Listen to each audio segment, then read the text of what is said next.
Hey guys, welcome to Bar Z. My name's Stan. I know I've been pretty scarce lately on YouTube. I've been busy. But I did find some time to run over to the local bar, and I picked up some strippers and brought them home. So I thought you guys might like to play with them. And I get a lot of emails, people saying, "Hey, what pair of strippers should I get, or what is there one good pair that I should buy?" It kind of depends on what you're doing. So let's go over these, their capabilities, and what kind of cable and what size cable they excel in. All right, let's kind of round them up. First of all, is a this is like a plenum cable, not an SO cord. I don't have any SO cord, but the theory is the same as an SO cord for as far as stripping the jacketing, the actual outer jacket. If you need to strip it back and increase your lead size. So we're going to be talking about that type of cable. We're going to be talking about a very small type plenum cable. This is a 2-conductor non-shielded Belden. Plain old machine tool wire. And then maybe some larger wire. This is I think this is a number 3, might be a number 2. All right, let's talk about cutting methods first. And it's important for you to know the more robust cutting methods and the very fine cutting methods. You've got let's start with the smallest. You've got straight diagonal pliers. These are a pair of Lindstroms that are a very nice European-made set of diagonal cutters. Very precise, very sharp. You wouldn't want to use these on anything hard, or if you want to keep them nice, they cut very nicely and they got a nice spring return. These were gifted to me by Robert over at Dudley Toolrite. So good little pair of cutters, and I mean they're sharp enough that they can go in and be used as scissors. I don't know if you can see what I'm doing there. I'm just kind of clipping along and creating that cut right there, and it will cut your fiber. All the plenum cable has a strain relief like a fiber. It'll cut the fiber like a nylon or a fiberglass strand. So very sharp, and you would never want to use these on anything where you could bend them or really muscle them and damage them. So this is 2 diagonal surfaces coming together. Also larger pair, diagonal surfaces coming together. Okay, that's 2 angled cutting surfaces meeting together. Next up is a kind of a combination. This is it's got a diagonal cutting surface on that lower there. Hoping it'll focus on that. It's got a diagonal cutting surface there, but it closes against an anvil, a flat anvil. So it's, you can see that flat, right? Yeah, right there. Got the light to catch the flat of the anvil. And if you flip them over, it's got a very dull angle. So these things will last forever. These things will cut and cut and cut and cut. They won't cut anything fine if you got anything really tiny to cut, unless you keep them very sharp and keep them honed. They're not going to cut anything really small. Next up, so that's 2 types of cutters. That's diagonal against diagonal, diagonal against anvil. Now let's look at bypass. This is like a bypass shear, kind of like a garden shear, and these work well. Oh, on this, I mean, I cut this cable with it, so it'll cut a number 3 or a number 2 with no problems. These are made by Klein, and then I've got a larger pair that I did not bring in, but they've got longer handles and a more robust head, and it's for cutting some pretty large stuff. Anything beyond that, you might want to consider using maybe a Portaband or something to cut your cable up. All right, so those are the 3 types of shears, cutters. You got diagonal and anvil, and bypass. And here's a smaller pair of bypass. This might be interesting. Right down here on the bottom, it's got a sharp cutting surface on one side and on the other. And as long as you keep those stoned, this thing still cuts pretty good to this day. You got to be careful what you cut with them, but they do work. And I've had this pair probably 2 or 3 years. 2 things have to happen on a pair of bypasses. You can't have any play in the pivot in your hinge point. no play. So I keep these tightened up. These are real easy to maintain. And then you need to, and obviously sharp. And don't cut steel wire or, shipping bands or anything like that with it. You'll absolutely ruin your cutting surface. All right, but that's a good little pair of shears as long as you don't abuse them. All right, so that takes care of cutting our cabling. Let's talk about stripping, which is mainly what this video is all about. Now,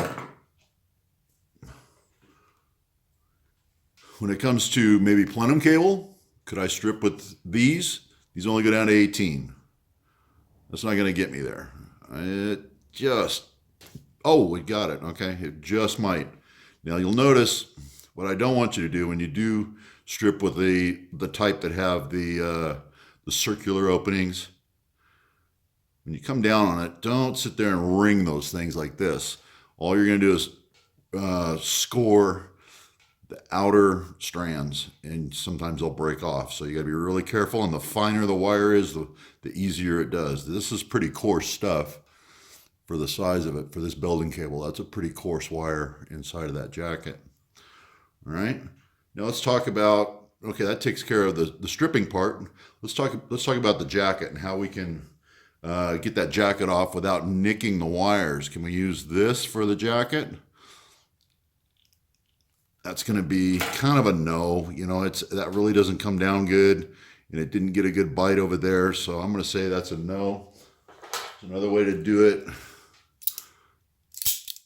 These are the Ideal automatics, and we're going to come down on those there and pull, and see there we got our jacket, and there's that fiberglass strand I was talking about. And then your fine cutters take care of those. All right, but that was clean, and you can see it did not nick the wire where we cut the jacket.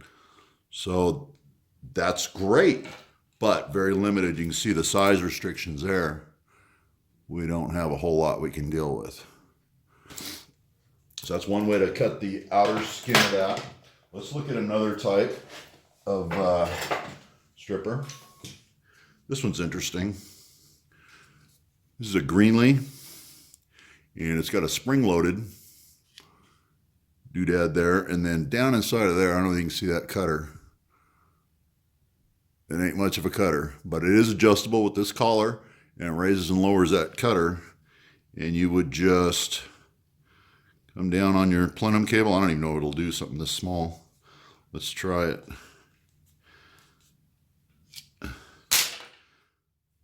It scored it. That thing really excels at the larger cable. It looks like I might need to increase my depth. It broke it. Let's try it again. We're just going to slightly increase our cutter height. See if we can do it without nicking that cable. This jacket is so thin.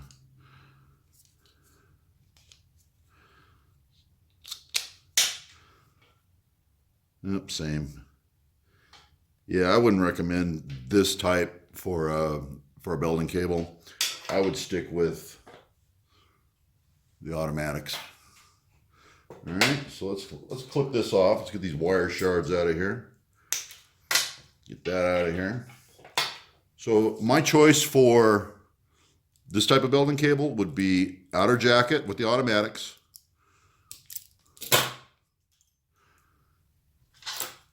Clip back your strain relief fiberglass, and then you could go right back to these and do your small strip. So that's a pretty good tool for that. That took care of that belting cable real nice. All right, well, let's move on to a different type of wire. Let's talk about this number 3. Now you see this end has been stripped the old school way. It's kind of like whittling when you were a kid. You get in here with a maybe a razor knife, and go around and whittle it off. And when you do that, you haven't put a ring around your outer wires. So you don't ring it, you just whittle it away. And is it effective? Yes. Does it look good? No. So let's look at another method for that. Okay, so let's talk about another type of cable. This is that number 2, that heavy gauge wire, multi-strand. There it is there. And we're going to use the Greenlee. And we're going to start off just by putting our little cutter right there. And we're going to strip away about an inch or an inch and a half, and about an inch and a half. We're just going to go roundy round. We're going to turn sideways. And we're going to pull straight off. And let's see how much we took off. We took off the pulling sleeve, that's for sure. And then I got to find my longitudinal groove. There it is. See how much of that we took off. There it is. And then we just peel that away, as so. And that gives us a really clean strip back. And that's what it did to the sleeve there, or the actual insulation. So you got the pulling sleeve, no problem.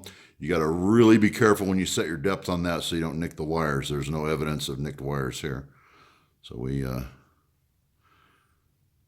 actually did kind of a spiral cut when in the beginning there. We didn't cut real square. But no evidence of any nicking of those conductors. So that is my definite go-to for larger cable. And this one actually, this one will go way up there. This one will go all the way up to a 40 millimeter cable. This will do 20 to 40. This one will do 4.5 to 25. It's got 2 interchangeable hooks, blade depth, spare blade holder. You pop this little rubber cap off, that changes your hook. Good little tool. All right, that takes care of large cable. The only ways to cut that or strip back are razor knife, and then you've got actually a dedicated cable ripper, which is, if you keep that sharp, that's a Jameson. If you keep that sharp, that's an awfully wonderful tool. And then the top of the heap is that Greenlee. All right, so let's move on to another type of cable. Let's do, this is simple. Here's a number 16. Now you can use just a pair of hand strippers. Oops, there we go. Clean cut, and you can see what I do is I come down, I cut the insulation, and then I back off slightly. And then I just take my thumb and push. Okay, and that pops your insulation off, but you don't stay crimped down. You back off ever so slightly just to slide this jacket off. One more time. Down, release, push. All right. And that leaves you with a good strip. All right. So that takes care of that cable. That's what I would choose for that. You can also use your automatics if they're handy and on the bench. There's nothing wrong with your automatics for that. It's quick and easy.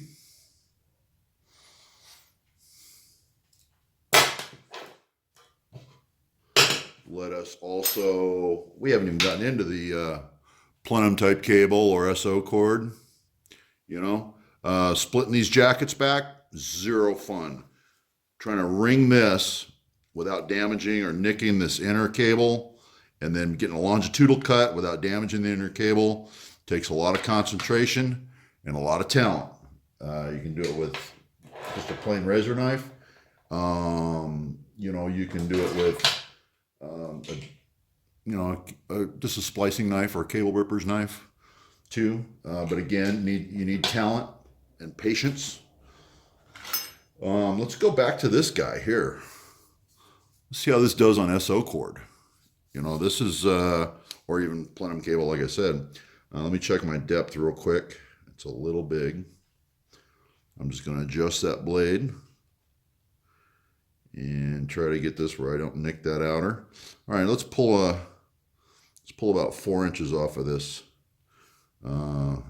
insulation, or off of the jacket. We're going to go around once. We're going to turn 90 degrees, and we're going to pull, and we'll see how our setting was. And the hardest part of this is just getting it started. If you get your fingernail in there and get that split going, they give you a tool on there. Well, anyways, this tool right at the end is for digging in there and trying to get that jacket started, which is a fair point. But this is splitting nice. This is a PVC jacket on this thing. All right, so the longitudinal cut wasn't quite all the way through, which is okay. You know, I'd rather go shallow than deep and nick the wires. And then we peel away here. And there's your jacket. And then all you've got is your stranded. And I would, or your strain relief strands. And I would go to a small pair of dikes to get those cut. But as far as that goes, try to get you in on it. There's no evidence of any nicking on any of those inner wires, which is important. You know, you don't want a voltage leak or whatever there, especially if you nick 2 of them. You've got the ability to short directly inside of a cord. So this is my go-to for SO cord, you know, and then after you've pulled back the jacket, you know, and then you want to strip, you could go to automatics. Let's see, that's number 12. So you can go to automatics. You could go to your old standbys here. These are the ones that every bag should have. There's your number 12 there. And there's another type of stripper I probably should mention and show you what it's good for. This is good from 10 to 20 gauge. These are European made by Ideal. And these are a good little pair of strippers. They're not bad. They've got some increments down inside that you probably can't see, but they just squeeze and pull, and that's it. And that takes care of your wire there. And they're self-adjusting. You should look down the barrel of that and how it... I think these are made in West Germany. High-grade plastic, pretty nice units, and as long as you don't abuse them, they stay sharp, you know. Oh, and they do have an added bonus. If you go all the way down here, there's cutters way back there, so you can actually do a small amount of cutting. So there's cut. There's some strip.